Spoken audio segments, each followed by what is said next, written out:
abakera barayamaze bati nta mwongo uri sato ibidahizwe.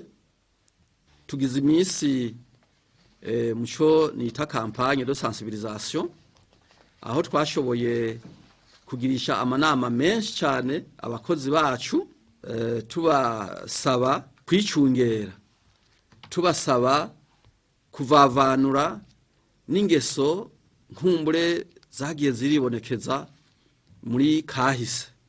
Hampande y'ibyo tumaze kubereka ibibujijwe, ibyo bategerezwa kwirinda, murumva ko ibihano tutareka kubibabwira. Ni ukuvuga hazoba message sonorize canke message audio, message izokwama iriko iravuga.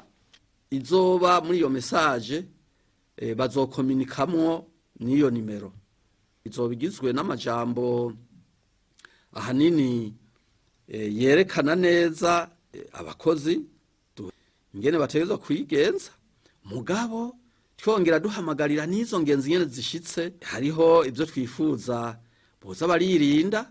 Ronkeye akanya ko kubamenyesha yuko twasizeho service twita service ya protocole de l'aéroport, izoba ijejwe gufasha kwakira kategori y'abantu bategerezwa kwakirwa, hanyuma bakazobafasha